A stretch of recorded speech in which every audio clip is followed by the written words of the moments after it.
வறுமையில இல்லாமல் நீங்க வாழ மாட்டீங்க. தேவனுடைய அளவற்ற நன்மைக்கு சொந்தக்காரலா நீங்கள் வாழ ஆரம்பிப்பீர்கள். அல்லேலூயா.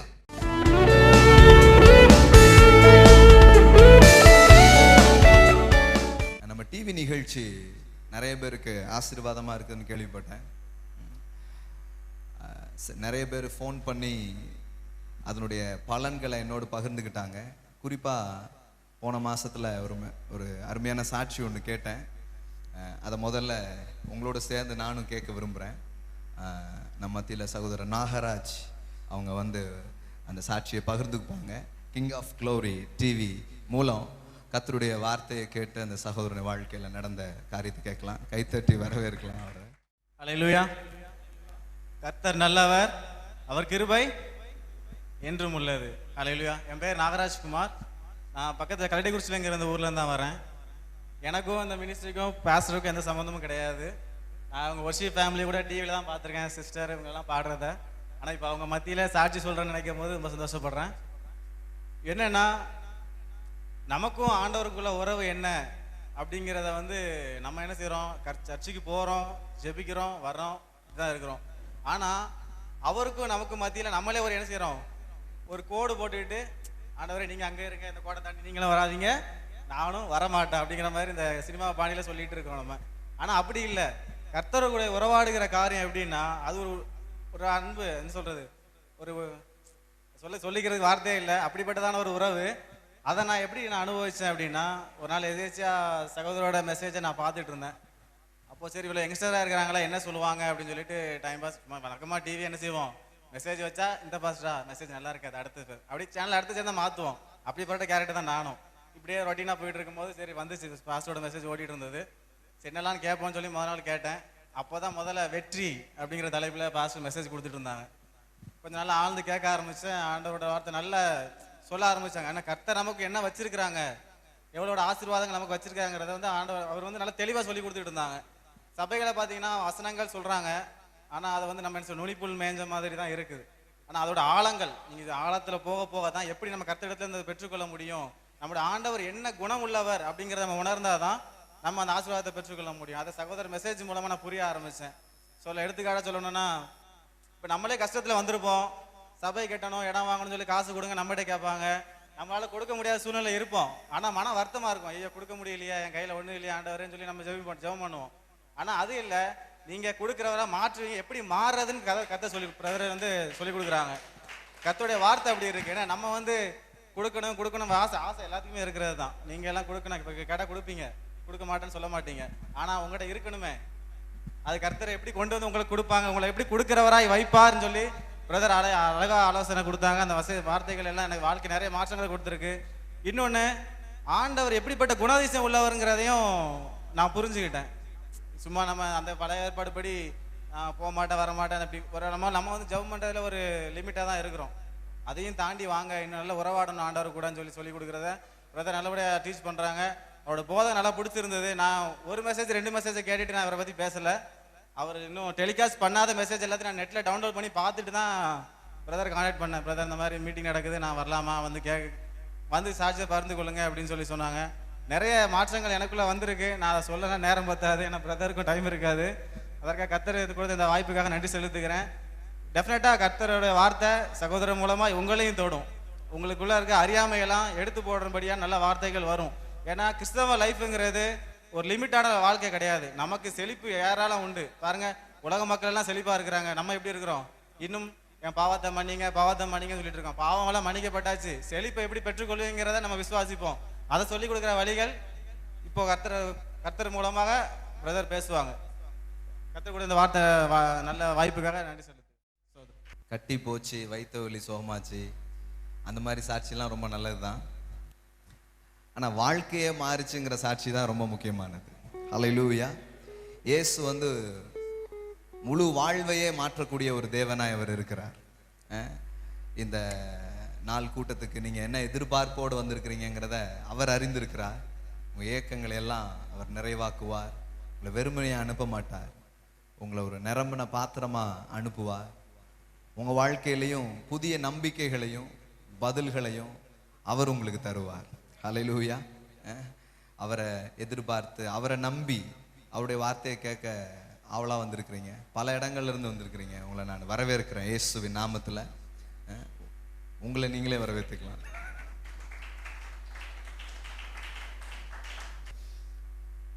தேவனுடைய வார்த்தையை எல்லாவற்றுக்கும் மேலாக முக்கியப்படுத்துவதற்காக தான் இந்த கூட்டத்தினுடைய முதல் முக்கியமான காரியமா இருக்கு. ஏன்னா ஒரு ஒரு ஆள் மேல ஃபோக்கஸ் போறதுக்காக இந்த கூட்டம் வைக்கல. இந்த கூட்டம் உங்க கவனங்கள் எல்லாம் தேவன் அண்டையும் தேவனுடைய வார்த்தை அண்டையும் திருப்பப்படுவதற்காகவே இந்த கூட்டங்கள் வைக்கப்பட்டிருக்கின்றன. அல்லேலூயா. ஒரு ஆள் மேல ஃபோக்கஸ் போச்சுன்னு வைங்களேன், அந்த ஆளை தேடிட்டு இருப்பீங்க. இல்லைன்னா ஐயா எப்போ பிரசங்கத்தை முடிப்பாரு அப்படின்னு ஐயாவுக்காக காத்திருப்பீங்க.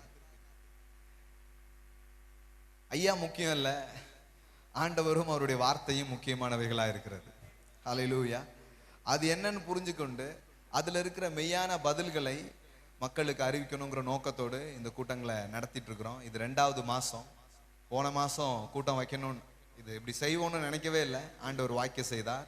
இந்த 2வது மாதமும் இந்த கூட்டத்தை நடத்தும்படி தேவன் கிருபை செய்திருக்கிறார். பாஸ்டர் முத்து இன்னும் அநேக சகோதரர்கள் சேர்ந்து இந்த கூட்டங்களுக்காக பல பிரயாசங்கள் எடுத்து இதை உங்களுக்காக ஒழுங்கு செய்திருக்கிறாங்க. எத்தனை பேர் ஆராதனையை அனுபவிச்சிங்க? நல்லா இருந்துச்சா? ரொம்ப அற்புதமான ஒரு ஆராதனைக்குள்ள நம்மளை நடத்திட்டு போனாங்க. கைத்தட்டலாம், காசுலாம் கேட்கணும்.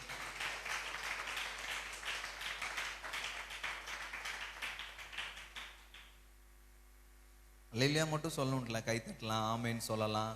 நம்ம ஆட்களுக்கு என்னன்னா யாராவது ஒருத்தர் செய்யணும், அப்பதான் எல்லாத்தையும் பண்ணுவோம். அல்லேலூயா கூட யாராவது போட்டாதான் போடுவாங்க. அப்படிலாம் இருக்காதீங்க. 10 பேர் சொல்லுங்க, அப்படி இருக்காதீங்க. நீங்களே அல்லேலூயா சொல்லலாம், சொல்லுங்க. உங்களுக்கு ஏதாவது ஒரு வார்த்தை பிடிச்சிச்சுன்னா என்ன பண்ணுங்க? கைத்தட்டுங்க, ஆமேன்னு சொல்லுங்க. என்ன மாதிரி செய்யலாம்? உங்க உணர்ச்சிகளை நீங்க எக்ஸ்பிரஸ் பண்ணலாம் ஆண்டுடைய சமூகத்துல. கிறிஸ்தவங்கள் ஆன பிறகு நிறைய பேர் சந்தோஷமா இருக்கிறதே மறந்துட்டாங்க. உம்முன்னு ரொம்ப டைட்டா மூஞ்ச வச்சுக்கிறது தான் கிறிஸ்தவ வாழ்க்கை அப்படின்லாம் நினைக்கிறாங்க. பக்திமான் அப்படின்னாலே அவர் எப்படி இருப்பாரு? ஒரு படம் வரைங்கன்னா அவர் மூஞ்ச டைட்டா வச்சிருப்பாரு, அவர் தான் யாரு? பக்திமான் அப்படின்ட்டாங்க. அப்படி கிடையாது பாருங்க. இயேசு ரொம்ப ஜாய்ஃபுல்லான ஒரு பர்சன். அவர் மேல இருந்த தைலமே ஆனந்த தைலம் என்று வேதம் சொல்லுகிறது. அல்லேலூயா. இயேசு சொல்றாரு, பிதா என்ன ஆனந்த தைலத்தினால என்ன பண்ணாரு? அபிஷேகம் பண்ணார் அப்படின்ட்டு. இயேசு சில நேரத்துல அழுதார். மக்களுடைய அறியாமையை பார்த்து, ஜனங்களுடைய வேதனைகளை பார்த்து அவர் அழுதார். உண்மைதான். ஆனா வாழ்நாளெல்லாம் அவர் அழுதுட்டே இல்லை. அவர் ரொம்ப மகிழ்ச்சியான ஒரு நபராக அவர் இருந்தார் என்று வேதம் சொல்லுகிறது. ஆனா இயேசு அழுற மாதிரி போட்டோ நான் பார்த்திருக்கிறேன். ஆனா அவர் சிரிக்கிற மாதிரி போட்டோ பார்த்ததே இல்லை. நீங்க பார்த்திருக்கீங்களா? பல விதமான போட்டோலாம் வரைஞ்சு வச்சிருப்பாங்க. நெஞ்சில நெருப்பு எரியும், அப்படி அங்க யார் தீ வச்சான்னு தெரியல, கதன்னு அப்படி எரிஞ்சுக்கிட்டு இருக்கும். இப்படி பல போட்டோஸ்லாம் இயேசுவை பத்தி பார்த்துருக்கிறேன். ஆனா அவர் ரொம்ப மகிழ்ச்சியா இருக்கிற மாதிரி அவ்வளவா நிறைய பேர் செய்யறது இல்லை. உங்கள் தேவன் எப்படிப்பட்டவரா இருக்கிறாரோ அப்படிதான் நீங்களும் உங்கள் வாழ்க்கையும் இருக்கும். அல்லேலூயா. தேவனை பற்றி நீங்க என்னவா தெரிஞ்சு வச்சிருக்கிறீங்களோ அதுக்கும் உங்கள் வாழ்க்கைக்கும் ஒரு நெருங்கிய சம்பந்தம் இருக்கிறது, தொடர்பு இருக்கிறது. ஸோ தேவனை பற்றிய சரியான புரிதல் தான் வாழ்க்கையை சரியான திசைக்கு கொண்டு செல்ல ஆரம்பிக்கும். எல்லாம் சொல்லுங்க, தேவனை பற்றிய சரியான புரிதல் வாழ்க்கையை சரியான இடத்திற்கு கொண்டு போக ஆரம்பிக்கும். இன்னைக்கு மெதுவா அப்படி உங்களோட பேச ஆரம்பிக்க போறேன். போக போக அப்படியே கூடும் வேகம், சூடு எல்லாமே. ஓகே, இப்ப பாருங்க, சிலருக்கு நான் இப்படி மெதுவா பேசும்போது கூட என்ன இந்த ஊழியக்காரரு வல்லமையே இல்லாம பேசுறாரு அப்படிம்பாங்க. ஏன்னா நம்ம ஆட்களுக்கு என்ன தெரியுமா? இந்த நாளிலே, இந்த வேலையிலே, இப்பொழுது அப்படின்னா அது என்னது? வல்லமையா பேசிட்டாரு. நான் சத்தமா பேசினேன். சத்தமா பேசுனதுனால நம்ம ஆட்கள் என்ன நினைச்சுக்கிட்டாங்கன்னா, சத்தம்னா என்னது? வல்லமை அப்படின்னு நினைச்சிட்டாங்க. அப்படிதான் ஒரு தீர்க்கதரிசி நினைச்சிட்டு இருந்தார். புயல் காற்று அடிச்சிச்சு, பூமி எதிர்ச்சிலாம் வந்துச்சு. ஆண்டவர் பேசுவாருன்னு வெயிட் பண்ணிட்டு இருந்தா, ஆண்டவர் அந்த புயல் காத்துலயும் பேசல, பூமி எதிர்ச்சிலையும் பேசல. கடைசியில் ஆண்டவர் எப்படி பேசினாரு? ஜென்டில் வாய்ஸ், மெல்லிய சத்தம். நம்ம ஆட்கள் நிறைய பேர் இருந்தா இது ஆண்டவரே கிடையாதுன்னு போயிடுவாங்க. ஏன்னா பூமி அதிரல, புயல் காற்று ஒன்றும் அடிக்கல, ஆனா ஆண்டவர் எப்படி பேசியிருக்கிறாரு? சும்மா நீங்க சாதாரணமா உங்க நண்பர்கிட்ட பேசுற மாதிரி ரொம்ப இயல்பா யதார்த்தமாய் தேவன் பேசக்கூடியவரா இருக்கிறார். அல்லேலூயா. எல்லாம் சொல்லுங்க, தேவன் யதார்த்தமானவர். ஆமென். அவர் இயற்கைக்கு அப்பாற்பட்ட அற்புதங்களையும் காரியங்களையும் செய்யக்கூடியவரா இருக்கிறார். அதே நேரத்துல அவர் ஏன் மாம்சமானார் தெரியுமா? நம்மளோட யதார்த்தமா இருக்கணுங்கிறதுக்காக தான். நித்தியமாய் இயேசு மாம்சத்திலே தான் இருக்க போகிறார். ஏனென்றால் என்றென்றும் நம்மோடு ஒரு யதார்த்த உறவை வைத்துக் கொள்வதற்காக. சிலர் நினைக்கிறாங்க இந்த பூமியோட அவருடைய மாம்சம் இது முடிஞ்சிடுச்சுன்ட்டு. இல்ல இல்ல இல்ல இல்ல இல்ல. பரலோகத்துக்கு போனாலும் அங்கு ஒரு மனிதரை நீங்கள் பார்க்கலாம். அது தேவகுமாரனாகிய இயேசு கிறிஸ்து. ஹல்லேலூயா. என்றென்றும் மனுஷனுக்கும் தேவனுக்கும் மத்தியஸ்தர் ஒருவரே, அவர் மனிதனாகிய இயேசு கிறிஸ்து என்று எழுதப்பட்டிருக்கிறது. ஆமென். தேவன் ரொம்ப யதார்த்தமானவர். அதனால ரொம்ப சில நேரம் சத்தமா பேசுவேன், மெதுவா பேசுவேன், இதெல்லாம் வச்சு யோசிச்சுட்டு இருக்காது. சிலர் வந்து ட்ரெஸ்ஸை பார்ப்பாங்க, என்ன ஊழியக்காரர் இப்படி ட்ரெஸ் போட்டிருக்காரு. மக்கள் வந்து பிரசங்கத்தை தவிர மீதி பல விஷயத்துல கவனம் போயிடுது பாருங்க. அப்படி போகாதீங்க. இன்றைய புதிய தலைமுறையை சந்திக்கிறதுக்கு இன்னைக்கு எப்படி போகணுமோ அப்படி போயிட்டு இருக்கிறோம். வேற ஒன்றும் கிடையாது. நானும் ஜிப்பாலாம் போட்டு அங்கெல்லாம் போட்டு வரலாம். கொஞ்சம் வர்ற வாலிப பசங்களும் வராம ஓடி போயிடுவாங்க. கொஞ்சம் அவங்கெல்லாம் உள்ள வரணும். அவங்கள போல கொஞ்சம் தெரிஞ்சாதான் உள்ள வருவாங்க. நம்மளை போலே இருக்கிறாருப்பா, சாமியாரா நம்மளை மாத்திர மாட்டாரு அப்படிங்கிற நம்பிக்கை அவனுக்கு வரும். அவன் கொஞ்சம் வந்து என்ன பண்ணுவான், வார்த்தையை கேட்பான் பாருங்க. அதுதான் விஷயம். ஸோ அதனால எல்லாத்த விட முக்கியமானது தேவனுடைய வார்த்தை. அதை பற்றி தான் நம்ம பார்க்க போறோம், பேச போறோம். உங்க கையில நோட்டு பேனெல்லாம் வச்சிருந்தா எழுதுங்க. பக்கத்துல பைபிள் வச்சிருக்கவங்களை பாருங்க.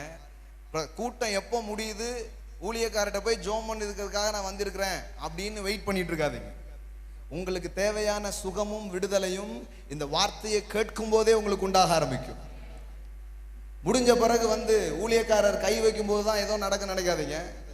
கை வைக்கணும்னு நினைக்கிறவங்களுக்கு எல்லாம் கை வைப்போம், கவலைப்படாதீங்க. அது செய்ய மாட்டோம்லாம் சொல்லலை. சிலருடைய விசுவாசம் அந்த அளவுல தான் இருக்கும். ஆண்டவர் எப்படி வேணாலும் செயல்படுவார். ஒருத்தன் வந்து சொல்றான், என் மகள் வியாதியா இருக்கிறாள், நீர் வந்து என்ன பண்ணும், கைய வையும், அப்ப அவர் என்னவா, சுகமா. ஏசு என்ன சொன்னாரு? இல்லப்பா அப்படிலாம் கை வைக்க முடியாது, அப்படிலாம் வர முடியாது அப்படி சொன்னாரா? இல்ல. அவர் வந்து கைய வச்சார், அவள் சுகமானாள். இன்னொருத்தன் சொல்றான், கையெல்லாம் வைக்க வேண்டாம் இயேசுவே, ஒரு வார்த்தை மாத்திரம் சொல்லுங்க, என் வேலைக்காரன் என்ன ஆயிடுவான். அப்படியா, கை வைக்க வேண்டாமா? இல்ல வரணும்னா வரேன். இல்ல நீங்க வர வேண்டியது இல்ல, ஒரு வார்த்தை மட்டும் சொல்லுங்க. ஒரு வார்த்தை மட்டும் சொல்லுமா? ரைட், ஒரு வார்த்தை. இப்ப வேலைக்காரன் என்ன ஆயிட்டான்? ஆண்டவர் பாருங்க, கை வைக்கணும்னாலும் வைப்பாரு, வார்த்தை சொல்லணும்னாலும் சொல்லுவாரு. ஆனா கை வைக்கிறதுனால மட்டும்தான் எப்போதும் நடந்துட்டு இருக்கீங்கன்னா இந்த கையை நீங்க எப்பவுமே பார்க்க முடியாது. மீட்டிங் முடிஞ்ச உடனே வீட்டுக்கு போயிடுவேன். ஆனா வார்த்தை சொன்னா போதுங்கிற லெவலுக்கு வந்துட்டீங்கன்னா எப்ப வேணுமோ அப்பெல்லாம் சுகத்தை நீங்க எடுத்துக்க முடியும். ஹல்லேலூயா. ஒரு பெட்டர் வே இருக்குது. ரொம்ப காலமா ஜனங்களுக்கு இந்த சிறந்த வழியை சொல்லி கொடுக்கவே இல்லை. மாசம் மாசம் என் கூட்டத்துக்கு வா, நான் கையை வச்சுதான் உன்னை சரி பண்ணுவேன் அப்படிங்கிற மாதிரி ஆக்கிட்டாங்க. இல்ல இல்ல இல்ல இல்ல, தேவனுடைய வார்த்தையை சார்ந்து கொள்ளும் போது அங்கு வாழ்க்கை மாற முடியும், வாழ்க்கை திருப்பப்பட முடியும். ஆமென். சோ என்னுடைய ஃபோக்கஸ் அதுதான். உங்களுடைய நம்பிக்கையை தேவனுடைய வார்த்தை என்றே கொஞ்சம் திருப்பிட்டா அதுவே எல்லாத்தையும் பார்த்துக்கும். அதனாலதான் ஆதி அப்போஸ்தலர்கள் ஜெபம் செய்யும் போது இப்படி செய்தார்கள். அந்த கிருபையுள்ள வசனத்திற்கு அவர்களை ஒப்பு கொடுக்கிறோம் என்று சொல்லி ஜெபித்தார்கள். ஏன்னா வேற எதுவும் உங்களை பாதுகாக்க முடியாது. தேவனுடைய வார்த்தை தான் வேலி போல் இருந்து உங்களை காக்கக்கூடிய ஒன்றாக அது இருக்கிறது. ஹல்லேலூயா. ஸோ அதனால அதுக்குள்ள நம்ம போக போறோம். தேவனுடைய வார்த்தை இன்னைக்கு உங்களுக்கு உண்டாகும், வாழ்க்கையை அது திருப்பும். இருந்த வண்ணமா நீங்க இருக்க மாட்டீங்க, ஒரு புது நபரா நீங்க போக ஆரம்பிப்பீங்க. ஆமென். பெரிய விஷயத்தை ஆண்டவர்ட்ட இருந்து எதிர்பாருங்க. தேவன் கிரியை செய்யறதுக்கு முக்கியமான விஷயமே இந்த எக்ஸ்பெக்டேஷன் தான், எதிர்பார்ப்பு தான். எல்லாம் சொல்லுங்க, எதிர்பார்ப்பு. நீங்க எந்த அளவு எக்ஸ்பெக்ட் பண்றீங்களோ அந்த அளவு நீங்க என்ன பண்ண முடியும், எடுத்துக்கொள்ள முடியும், பெற்றுக்கொள்ள முடியும். அதுதான் ரகசியமா இருக்குது பாருங்க. இன்னைக்கு அவரிடத்துல இருந்து எதிர்பார்ப்பீங்கன்னா நிச்சயமா நீங்க பெற்றுக்கொள்வீங்க, வெறுமனையா நீங்க போக மாட்டீங்க. ஆமென். Thank you, Father. உடைய வார்த்தைகளுக்காக நன்றி. தேவாவியானவர் எங்களுக்கு ஊழியம் செய்வதற்காக நன்றி. கர்த்தாவே, இந்த நாள் ஒவ்வொருவருக்கும் புது ஜீவனையும் புது நம்பிக்கையின் நாளாய் கர்த்தாவே நீர் வைப்பதற்காக நன்றி. இயேசுவின் நாமத்தில் பிதாவே, ஆமென், ஆமென். Praise God. Hallelujah. Amen. Praise God. ஆண்டவருடைய வார்த்தைக்கு நாம் போகலாம். போன மாசம் நான் உங்ககிட்ட பேசும்போது என்ன தலைப்புல பேசினேன் அப்படின்னு சொன்னா, ஞாபகம் இருக்கா? தீமை நிறைந்த உலகத்தில் நன்மையை மாத்திரம் அனுபவிப்பது எப்படி? இந்த உலகத்துல தீமை நிறைஞ்சிருக்குது, ஆனா நீங்க எப்படி நன்மையை மட்டும் அனுபவிக்க முடியுங்கிறத பத்தி படிச்சோம். அதை பற்றி ஏராளமான காரியங்கள் பேசணும். நிறைய பேர் கேட்டாங்க, இந்த டிவிடிஸ் எல்லாம் இன்னும் வரல, அடுத்த மாசம் உங்களுக்கு கிடைக்கும். அதுக்கு முன்னாடி டிவியில் வரும் King of Glory, daily night 9:30 மணிக்கு வருது. அதில் பாருங்க, அடுத்ததா அந்த ப்ரோக்ராம்ஸ் தான் வரும். போன மாதம் இங்கே வீரவநல்லூரில் பேசின அந்த செய்தியெல்லாம் வரும்.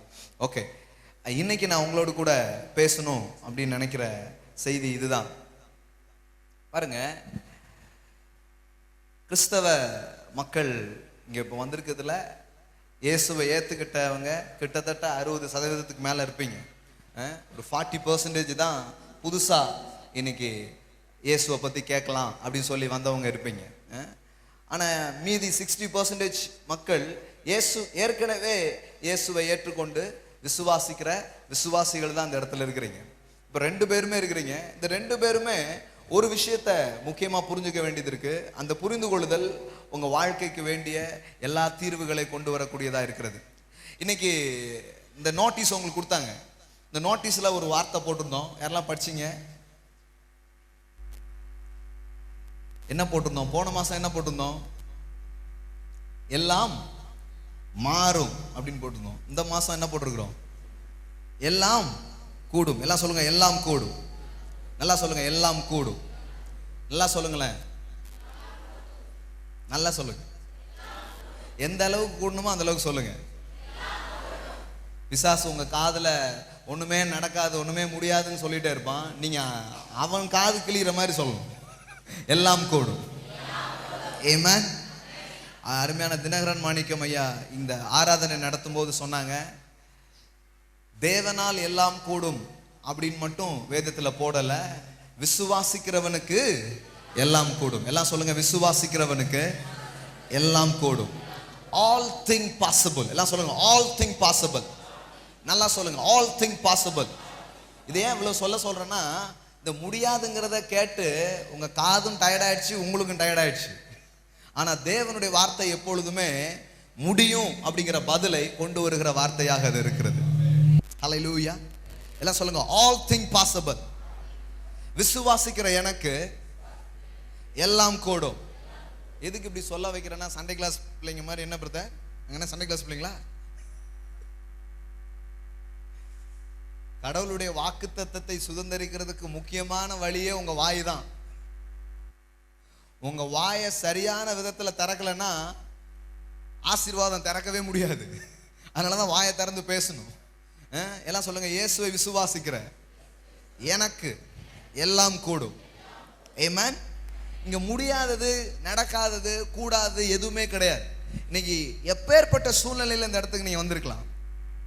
உங்க குடும்ப பிரச்சனை இருக்கலாம், வேலை சம்பந்தப்பட்ட பிரச்சனை இருக்கலாம், கணவன் மனைவி சம்பந்தப்பட்ட பிரச்சனை இருக்கலாம், சரீரத்துல வியாதி பிரச்சனைகளோடு நீங்க வந்திருக்கலாம். இன்னும் ஜனங்க சொல்லும்போது பலவிதமான வித்தியாசமான பிரச்சனைகள் சொல்றாங்க. எந்த ஒரு பிரச்சனையிலையும் நீங்க வந்திருக்கலாம். ஆனா இன்னைக்கு உங்களுக்கு ஒரு நம்பிக்கையும் ஒரு நிச்சயம் இருக்கு, ஒரு நிச்சயமான பதில் இருக்கு. அதனாலதான் நான் இந்த இடத்துல மைக்க பிடிச்சிட்டு நிக்கிறேன். உங்க பிரச்சனை எதுவா இருந்தாலும், உங்க வாழ்க்கையில நீங்க அனுபவிக்கக்கூடிய சவால்கள் எதுவா இருந்தாலும், அவை எல்லாத்து நடுலையும் ஒரு ஜெயத்தையும் ஒரு வெற்றியையும் நீங்கள் நிச்சயமாக பார்க்க முடியும். அதற்கு வழி இருக்கிறது, வாய்ப்பு இருக்கிறதுன்னு பேசுறதுக்கு தான் இந்த கூட்டத்தையே நம்ம வச்சிருக்கிறோம். ஹல்லேலூயா. நிறைய பேர் தங்கள் பிரச்சனைகள் மாறும்னு சொல்லி நினைக்கிறாங்க. ஆனா எப்போ மாறும், எங்க மாறும் அப்படிங்கிறதுல தான் நிறைய கிறிஸ்தவங்களுக்கு நமக்கும் கொஞ்சம் உடன்பாட்டில் மாற்றம் இருக்கு. நிறைய கிறிஸ்தவங்க என்ன நினைக்கிறாங்கன்னா, நான் எப்போ செத்து கண்ணை மூடுறேனோ அதுக்கப்புறம் எங்க போயிடுவேன்? சிலருக்கு அந்த நம்பிக்கை இல்லையா? நான் போவேனா பிரதர்? என்ன பார்த்தா அப்படி தெரியுதா? போவீங்களா போக மாட்டீங்களா? பரலோகத்து போறதுக்கு ஒரே வழிதான், இயேசுதான். இயேசுதான் ஆண்டவர்னீங்கன்னா அவ்வளவுதான், முடிஞ்சு போச்சு. சரிங்களா? இப்போ என்ன நினைக்கிறாங்கன்னா, அந்த பரலோகத்துக்கு போனதுக்கு அப்புறம் எனக்கு இனி கண்ணீர் இல்லை, இனி கவலை இல்லை, இனி என்ன கிடையாது, வியாதி கிடையாது, இனி தரித்திரம் கிடையாது, எதுவுமே கிடையாதுன்னு நினைக்கிறாங்க. அப்போ இந்த பூமியில அதெல்லாம் இருக்கும், அதெல்லாம் அனுபவிச்சுதான் என்ன பண்ணணும், வாழணும் அப்படிங்கிறது தான் நிறைய கிறிஸ்தவங்களுக்கு இருக்கிற நம்பிக்கை. ஆனா நான் உங்களுக்கு சொல்றேன், உங்களுடைய நம்பிக்கை தவறா இருக்கும் என்றால் உங்கள் வாழ்க்கை தவறா இருக்கும். நீங்க எவ்வளவு பக்திமானா இருக்கலாம், 40 நாள் உபவாசிக்கிற உபவாச வீரரா கூட இருக்கலாம், தினமும் 10 மணி நேரம் ஜெபிக்கும் ஜெப வீரரா கூட இருக்கலாம். ஆனால் உங்கள் நம்பிக்கை தவறா இருக்கும் என்றால் இவை எதுவும் உங்களுக்கு பலன் அளிக்காது என்பதை நான் உங்களுக்கு சொல்ல விரும்புறேன். ஏன் அப்படின்னா, தேவனுடைய பிரமாணங்கள் அப்படிதான் இருக்குது. பாருங்க, இப்ப பாருங்க, ஒரு கார் இருக்கு, அது எது ஊத்துனா ஓடும்? பெட்ரோலோ டீசலோ? பெட்ரோல் கார்ல கொண்டு டீசல் ஊற்ற முடியாது, டீசல் கார்ல கொண்டு என்ன முடியாது, பெட்ரோல் ஊற்ற முடியாது. ஏன்னா அதற்கென்று ஒரு வடிவமைப்பு இருக்கிறது, அது இந்த விதத்துல வடிவமைக்கப்பட்டிருக்கிறது, இந்தந்த விதத்துல இயக்குனா இது என்ன பண்ணும், இயங்கும் அப்படிங்கிற ஒரு முறைமை இருக்கிறது. அந்த முறைமையில அதை இயக்குனாதான் அந்த வண்டி என்ன பண்ண ஆரம்பிக்கும், ஓட ஆரம்பிக்கும். நம்ம அதெல்லாம் விட்டுட்டு, எங்க வீட்டுல கொஞ்சம் பால் நிறைய இருக்குதுங்க, நான் அந்த வண்டியில எதை ஊத்தலாம்னு நினைக்கிறேன், ஒரு நாளைக்கு பாலை ஊத்தலாம்னு நினைக்கிறாங்க அப்படின்னு ஊத்துனீங்கன்னா ஓடாது. இல்லைங்க, எங்க ஊர்ல தேன் ரொம்ப கிடைக்கும், நான் வேணா இன்னைக்கு இந்த வண்டியில ஏதோ ஊத்துறேன், தேனை ஊத்துறேன்னா என்ன பண்ணாது, ஓடாது. என்னங்க, பால் அப்போ மோசமா, தேன் மோசமா? பால் மோசம்னு நான் சொல்லல, உபவாசம் மோசம்னு நான் சொல்லல, ஜெபம் மோசம்னு நான் சொல்லல. ஆனா அந்த வண்டி எப்படி இயங்குங்கிறத நீங்க தெரிஞ்சுக்காம வேற எதெல்லாமோ ஊத்துனீங்கன்னா ஓகே, பால் கெட்டது கிடையாது, தேன் கெட்டது கிடையாது, ஆனா வண்டி என்ன பண்ணாது, ஓடாது. அப்போ ரொம்ப வருஷமா கிறிஸ்தவங்களா இருக்கிறாங்க, பல்விதமான முயற்சிகளை செஞ்சு பார்த்துட்டாங்க. ஊழியக்காரங்க சொல்லக்கூடிய நிறைய யோசனைகளை மக்கள் செஞ்சிருக்கிறாங்க. எனக்கு தெரிஞ்சு நிறைய நல்ல மக்களை தான் நான் பார்த்துருக்கிறேன். ஒரு ரகசியம் என்ன தெரியுமா, நீங்க எப்படிப்பட்ட ஆளா இருக்கிறீங்களோ அப்படிப்பட்ட ஆட்களை தான் நிறைய பார்ப்பீங்க. புரிந்தவர்கள் பாக்கியவான்கள், புரியாதவர்கள் அதை விட பாக்கியவான்கள். மேக்சிமம் என்னெல்லாம் சொல்றாங்களோ அதெல்லாம் செய்யணும் அப்படிங்கிற மனநிலை தான் நிறைய ஜனங்களுக்கு இருக்கு. ஆனா எல்லாத்தையும் செஞ்சு பார்த்துட்டு, பிரதர் ஒண்ணுமே ஆக மாட்டேங்க பிரதர், ஒண்ணுமே நடக்க மாட்டேங்க பிரதர் அப்படின்னு சோர்ந்து போய் களைச்சு போய் இருக்கிற மக்களை நான் நிறைய பார்க்கிறேன். சிலர் ஆரம்பிக்கவே இல்லை, உங்களுக்கு இந்த செய்தி கிடையாது. சிலர் ஆரம்பிச்சு ஓடி டயர்டாகி போய் நிற்கிறீங்களே, அவங்களுக்கு முதல்ல நான் பேசுறேன். இப்போ இந்த வண்டியில என்ன ஊத்தணும்னு பிரின்சிபல் இருக்குதோ, பிரமாணம் இருக்குதோ, ஒழுங்கு இருக்குதோ, அதை ஊத்துனாதான் அந்த வண்டி என்ன பண்ண ஆரம்பிக்கும், ஓட ஆரம்பிக்கும். அப்போ கிறிஸ்தவ ஜீவிதம் கூட எப்படி இயங்குகிறது, எப்படி செயல்படுகிறதுங்கிறத இன்னைக்கு மக்கள் அறியாமல் இருக்கிறதுனால, கல்வாரி சிலுவையில மனுஷனுடைய பாவங்கள், சாபங்கள், நோய்கள், தரித்திரங்கள், பிசாசு எல்லாத்துக்கும் இயேசு 2000 வருஷத்துக்கு முன்னாடி பரிகாரத்தை ஏற்படுத்தினாலும் இன்னும் அநேகர் தங்கள் வாழ்விலே அதை பெற்று அனுபவிக்கவில்லை. இன்க்ளூடிங் கிறிஸ்தவர்கள். கிறிஸ்தவங்களே அனுபவிக்கலாம், எப்படி மற்றவங்க அனுபவிப்பாங்க? ஸோ இன்னைக்கு நான் உங்களுக்கு சொல்ல போற விஷயம் இதுதான், இயேசு செய்து முடித்த செயலின் பலனை உங்கள் வாழ்க்கையிலே நீங்கள் அனுபவிப்பது எப்படின்னு பேச போறேன். அல்லேலூயா. எத்தனை பேர் நினைக்கிறீங்க இயேசு சிலுவையில எல்லாத்தையும் செஞ்சு முடிச்சிருக்கிறாரு? ஆமென். அப்படிப்பட்ட நம்பிக்கை உள்ளவங்க தானே இருக்கிறீங்க. செஞ்சு முடிச்சிருக்கிறாரா? உங்கள் வியாதியை சுமந்தாரா? உங்க தரித்திரத்தை சுமந்தாரா? நோயை சுமந்தாரா? பிசாசை ஜெயிச்சாரா? இதெல்லாம் அவர் செஞ்சுட்டார். இயேசு சிலுவையில கடைசியில் என்ன சொன்னாரு? இது எத்தனாவது வார்த்தை? 7வதா 6வதா? 7வது வார்த்தை. நான் சிஎஸ்ஐ சர்ச்சு முன்னாடி அங்கிருந்து வர்றேன். அங்க இந்த 7 வார்த்தைலாம் சொல்லுவோம். நான் கொயர் பாயா இருந்தேன் பாருங்க, அப்ப இதெல்லாம் கவனிச்சுட்டே இருப்பேன். நிறைய வார்த்தைலாம் சொல்லியிருக்காங்க. எனக்கு அப்போ என்ன சந்தோஷம்னா, நல்ல வேலை இயேசு 7 வார்த்தையோட முடிச்சாரு, இல்லைன்னா இன்னைக்கு மீட்டிங் முடிக்குது ரொம்ப நேரம் ஆகுமே அப்படின்னு யோசிச்சுட்டு இருப்பேன் நான்.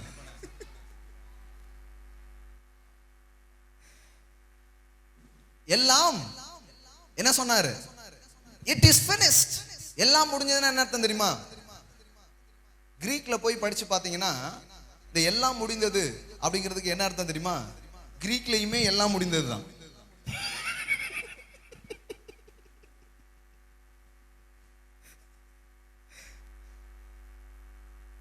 எல்லாம் முடிஞ்சிருச்சுன்னா எல்லாம் முடிஞ்சிருச்சுன்னு அர்த்தம்.